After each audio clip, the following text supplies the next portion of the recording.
This article of desktop weaponry accommodates multiple rounds of ammunition, launches exploding tip crossbow bolts, and slings wooden matches over 30 feet away.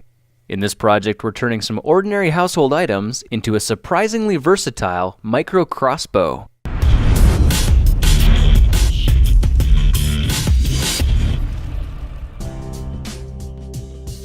To start this project, we'll need a handful of popsicle sticks and a template showing how to cut them. You'll see how to get this one for free in just a minute.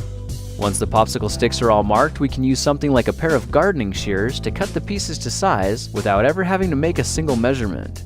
You can get your free template by clicking the icon or by following the link in the description. Alright, now that our pieces are cut, let's paint them completely black, and that can be done quickly and easily with a permanent marker. The ink will probably take just a minute to dry, so now would be a good time to round up some metal hair clips. We're only going to need 2 of them. You can see with a little manipulation, the inside clip breaks off cleanly at the bottom. Now the first step of assembly is securing the clips to the wooden supports with a bit of hot glue, so that when it cools, the limbs are arching away from each other in a bow shape. Now let's go ahead and add some hot glue to the inside of the arch so we can press the second support firmly into place. I cleaned up the excess glue with a utility knife, and now we should be good to set this to the side and move on to making the pistol grip. The outer rail needs just enough hot glue to secure the smaller rail spacer flush with the tip. You might notice I dropped the top down a touch to form a little groove about half a matchstick deep. Now it's important this flight channel stays clean, so we need to check for any excess glue and ensure it all gets removed. At this point we can attach the handle support right behind the spacer, then glue the last rail in place. You can see I left a matchstick in the flight channel, and that's to ensure I get the spacing right. To finish the frame, all we need to do is glue the pistol grip panels so they overhang slightly at the back. Alright, we're going to need a very shallow groove for catching the bowstring, so let's try using a knife to carefully whittle out a small catch on the upper rails in line with the front of the pistol grip. While we're at it, why don't we use a bit of sandpaper to lightly round the edges of the barrel to help prevent the bowstring from fraying and breaking. Don't worry about messing up the paint job, it's super easy to touch up and make good as new. Now the crossbow starts to come together as the tip of the gun rails are pressed firmly into a dab of hot glue on the inside of the bow, and about 30 seconds of steady pressure works well to keep the connection strong as the glue begins to cool.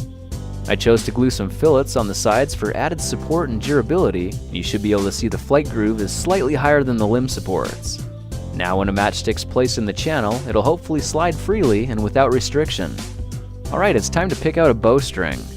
This is embroidery floss from the craft section of a local supercenter, and I'll be using yellow. Now if we push one end of the floss through the hole in the tip, tie it in place with a double knot, and add a bit of hot glue, it should keep the knot from unraveling. Before we go any further, I'm thinking we need a second string glued to the back side of the bow and wrapped around the support 8 to 10 times on each side. This will reinforce the connections exponentially, and a small dab of hot glue should keep the string from unraveling. Alright, let's get back to the bowstring. We'll need to twist it around a few times to keep it tight, then flex the hair clips a little before cinching down another double knot. You can see this will keep tension on the string and increase the draw weight of the bow. Of course, we'll need to add some glue to this knot as well and trim off the excess thread, but other than that, our basic crossbow is finished. Let's try it out by cocking the bowstring, inserting a wooden match for ammunition, and using our thumbnail to press up gently on the string. You can see the wooden bolts fire off at incredible speeds and over 30 feet away. Now occasionally the string will jump the bolt and fail to launch, so let's address that challenge with some pieces from the scrap pile. If we glue them to the back and create a makeshift retention spring, it'll fire the bolt every time. The finger holds the bolt so securely that it can be fired from any angle, even upside down. I went ahead and wrapped the handle with yellow thread and added a couple of mini clips for additional ammo.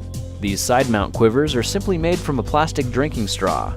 I cut 2 small pieces from off the straw, capped one end with some hot glue, and attached them to the side of the barrel at a bit of an angle. Now when the bolts are inserted, there's plenty of tension to hold them in place even if the crossbow is completely inverted. With this simple modification, we've tripled our easy access ammo, which should give a nice edge to our gameplay. Now let's take it to the next level with some contact explosive bolt heads. I made these ones by securing individual snappers to the tips of the sticks with a bit of electrical tape. This is super awesome because now our bolts make a bang when they impact a hard target. Of course, this should only be done outdoors and with adult supervision. Well, now you know how to turn some simple household items into a powerful and amazingly versatile micro crossbow. By the way, if you can't find any embroidery floss, try twisting about 4 strands of dental floss instead. It works great and it's slippery enough to cock and fire a bolt that's already set in place. Well, that's it for now. If you like this project, perhaps you'll like some of my others. Check them out at thekingofrandom.com. Before you go, I wanted to give a quick shout out to my friends at sonicdad.com. They originally inspired this project and gave me special permission to give you a free copy of the original micro crossbow project. That's where you'll find detailed instructions and a copy of the crossbow template that I used in this video. Just click the annotation or check the description for how to get it, and please be sure to visit and subscribe to the Sonic Dad channel as well. They've got tons of other household projects for you to try.